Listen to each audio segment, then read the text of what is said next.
When we're integrating, we need to be able to recognise standard forms and use them immediately. There are also standard methods for integration, but for now we're going to concentrate on the standard forms of integration. And the first one we're going to have a look at is the integral of x to the n with respect to x. To do this, we take x to the power n plus 1. So we've added 1 to the index and then we divide by the new index.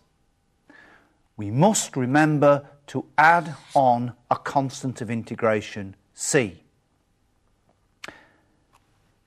N can be any number, a whole number, a fraction, a decimal, except it cannot be minus 1.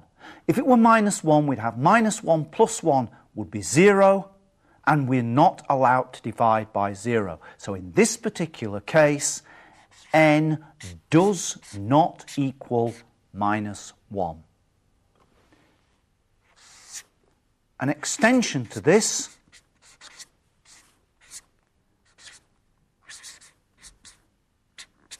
would be ax plus b, where again a and b are just numbers, just constants, again raised to the power n. Ax plus b is very little different to x. So again we add 1 to the index and divide by the new index.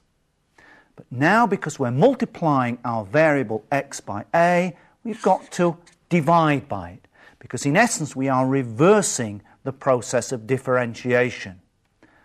And again we must have plus a constant of integration c, and again we cannot have n being equal to negative 1.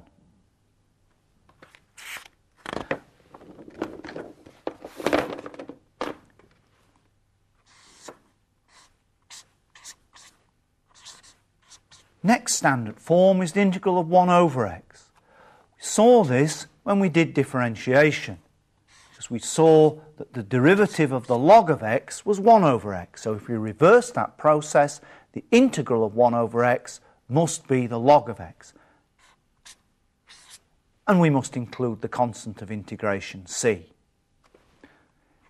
If we have 1 over ax plus b dx, and again a and b are constants, then what we must have is 1 over a, the log of ax plus b. And again, we must include a constant of integration. Let's just have a look at an example of this. The integral of 1 over 2 minus 3x dx. Here we can see that the a is negative 3, so that's going to be minus 1 over 3 log of the modulus of 2 minus 3x, plus, again, the constant of integration, c.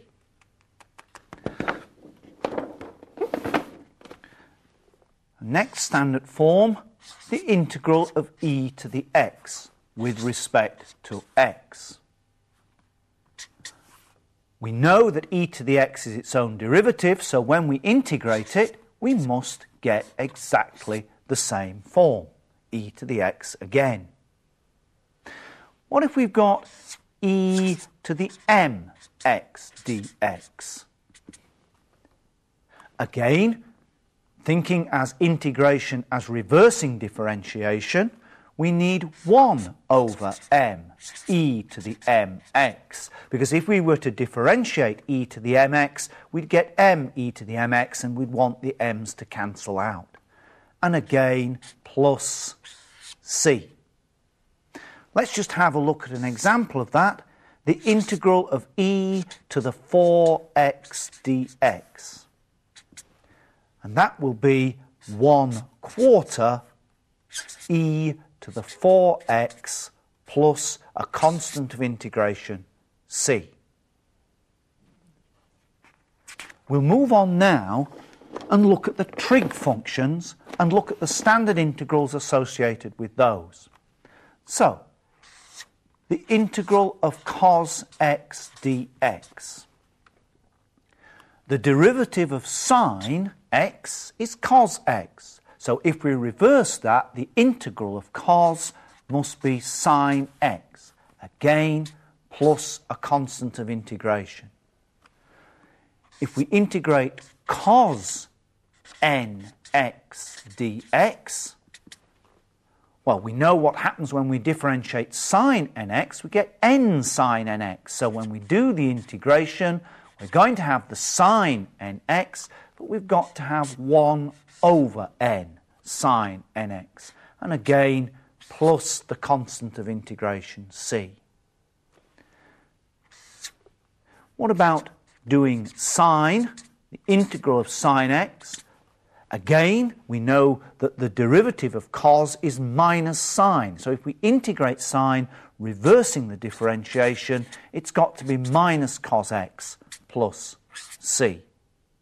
And similarly, if we have sine nx dx, then it's got to be minus 1 over n cos nx plus c. What about tan? Integral of tan x dx. We know that the integral of tan we can change to be the integral of sine over cos dx. And now when we look, we can see that the top is the derivative of the bottom within a minus sign, because the derivative of cos is minus sine, and so we have minus the natural log of cos of x. When we're subtracting a log, we're dividing by what's inside. And if we divide by cosine, then that's the same as sec. And so we can show that this is the log of sec of x. And again, we must have plus a constant of integration, because these are indefinite integrals. There's another one that we can take, and that is sec squared x dx. When we did the differentiation of tangent, we saw that when you differentiate at tan, you got sec squared. And so if we reverse that, the integral of sec squared must be tan x, plus a constant of integration, c. And if we've got sec squared nx dx, and again, this must be 1 over n tan of nx plus c. Now we're going to look at some rather more complicated ones, but they are worthwhile remembering because they can save an awful lot of work if you can identify them. These are connected with the inverse trig functions. So we have the integral of 1 over the square root of 1 minus x squared with respect to x. With the differentiation of the inverse trig function, we saw that when we differentiated sine to the minus 1 of x, we got this. And so if we reverse that, sine to the minus 1 of x must be the answer to the integral, because integration reverses differentiation. Similarly, we have something that looks very much the same, a squared minus x squared dx, instead of 1 minus x squared, then the integral is sine to the minus 1 x over a plus c. Let's have a look at some examples using this result, because sometimes we have to work a little bit hard at this side. Let's take a straightforward one. Square root of 4 minus x squared. Now we can identify the 4 with the a squared, so it's fairly clear that a must be equal to 2. So we end up with sine to the minus 1 of x over 2 plus c, the constant of integration. But what if it doesn't quite look like that? What if we've got something here in front of the x squared? So we take the integral of 1 over the square root of 4 minus 9x squared dx. Here we can identify the a as being 2, but we've got 9 here. We really do need that just to be an x squared. So what we're going to do is take the 9 out through the square root, and as it comes through the square root, we will have to square root it, which is going to leave it as a 3. And so we're going to come to this, the integral of 1 over 3, 1 over the square root of 4 over 9 minus x squared with respect to x. Now, this does look like one that we've done before. We can keep the 1 over 3, that's fine. And now we need sine to the minus 1 of x over a. And what is a this time? Well, a is 2 over 3, because a squared is 4 over 9. So that's x over 2 over 3 plus c. Dividing by a fraction, we know how to do that. We invert the fraction and multiply, which gives us sine to the minus 1 of 3x over 2 plus c. So we see we can do these quite easily by trying to get that coefficient of x to be 1 and not the number that's actually there. The other hyperbolic function that we met was tan to the minus 1.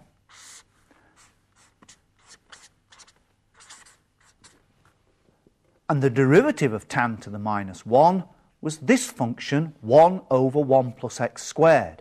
So if we want to integrate 1 over 1 plus x squared, the answer must be tan to the minus 1 of x plus c. And in the same way as we had an a squared in there, let's put one in now in this one. dx, what do we get? This one, standard result, 1 over a, tan to the minus 1 x over a, plus a constant of integration, c. Let's take an example. 1 over 9 plus x squared dx. 9 and a squared are the same, so a must be equal to 3. So that gives us 1 over 3 tan to the minus 1 x over 3 plus c. Same question as we had before. What if it's not a 1 there? What if there's a number in there? Well, again, let's have a look. Let's take the integral of 1 over 25 plus 16x squared dx. What do? We try to get a 1 there, which means we take the 16 out.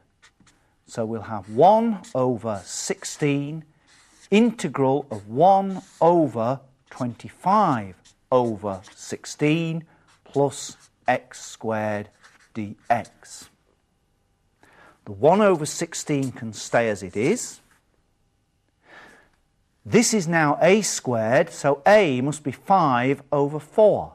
So we want 1 over a, 1 over 5 over 4, tan to the minus 1 of x over a. So x over 5 over 4 plus the constant of integration. Now we need to tidy that up a little bit. 1 over 16 times 1 over 5 over 4 is 4 over 5. Tan to the minus 1 of 4x over 5 plus the constant of integration c. And we can make a simplification here by dividing by 4, giving us 1/20. 4 and 4 cancel, and 4 times 5 is 20. Tan to the minus 1, 4x over 5, plus that ever-present constant of integration, c. Now, those are all the standard forms. Once you've seen them and used them, they're well worth learning.